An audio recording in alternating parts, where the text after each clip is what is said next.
Well, he revolutionized primetime television in the 1970s by taking serious and often taboo topics and making them comedies. Today, we remember the life and legacy of famed TV sitcom writer and producer Norman Lear.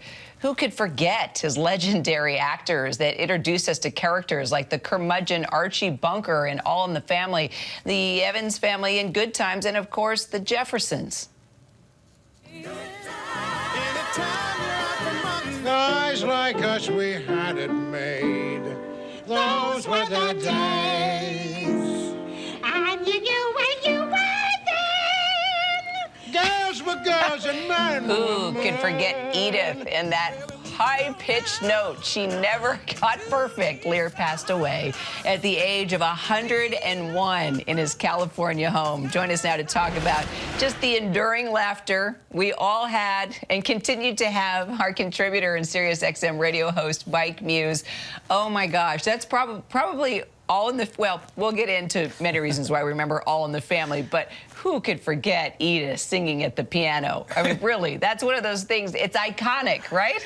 It's such an iconic moment, and it was the way that it was so perfectly imperfect, right? And I think that's what made it so great, Kira, because back in those time periods, sitcoms were feel good, everything was perfect. Perfect living room, perfect color, perfect drapery, perfect china set on the table. But what Norman Lear showed was the imperfection of humanity. And Kira, you and I both know that is what the human existence is. Nothing is perfect. And I think that's why so many people were so drawn towards the shows and programming, for the realness, for the authenticity of it. And Edith not hitting the notes, I think this is a representation of that. Indeed. You know, although they were humorous, these sitcoms, Lear's shows showed diverse families and addressed greater societal issues like racism, sexism, even the Vietnam War. So he did really revolutionize television by addressing these issues, but he's also been criticized, at least in later years, that, whoa, that was really politically incorrect. What do you think? What's your feeling about that? You nailed it in the first part of the question regarding comedy.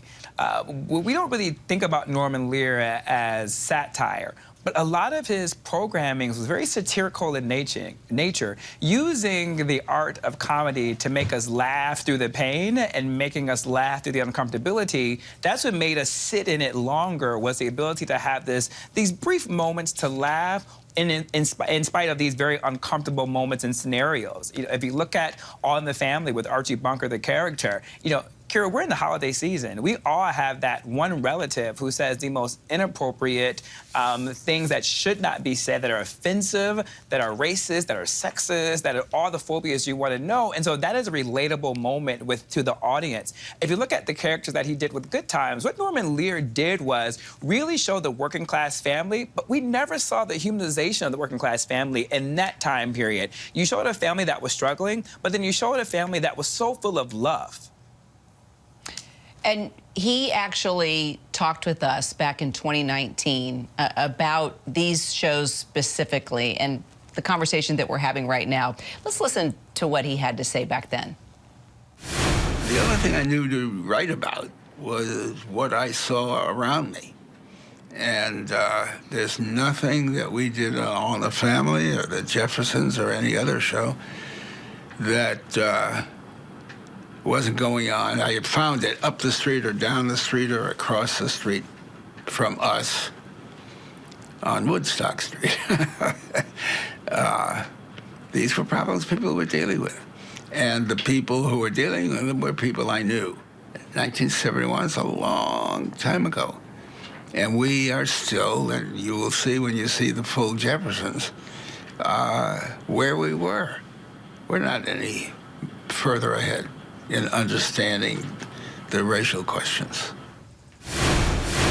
And do you think those shows pushed more conversations about those racial questions? They did. Norman Lear was the first person to really, in the era of entertainment and television, to hold a mirror up to society and use pop culture as a way to unpack social constructs. And I love where we just left off with Norman Lear really talking about Jeffersons and the racism, because what it showed was that although a black person, a black family can move into the upper echelons of economic mobility, but still have racist problems, just by the mere fact that you having money does not eradicate racism. And I think that is a narrative that still is implied today, that when you go to college, you get a doctoral degree, you make all the money, for some reason that just transcends race. But what we were showing with the Jeffersons, that does not. And to this day, that dynamic still persists. And Norman Lear was perfect in really showcasing that through the Jeffersons. Mike Muse, love having you on, Always a especially when it pleasure. comes to conversations like this. Yes, ditto. You do the best, Kira. Feel the same way about you. Hi everyone, George Stephanopoulos here. Thanks for checking out the ABC News YouTube channel. If you'd like to get more videos, show highlights, and watch live event coverage, click on the right over here to subscribe to our channel, and don't forget to download the ABC News app for breaking news alerts. Thanks for watching.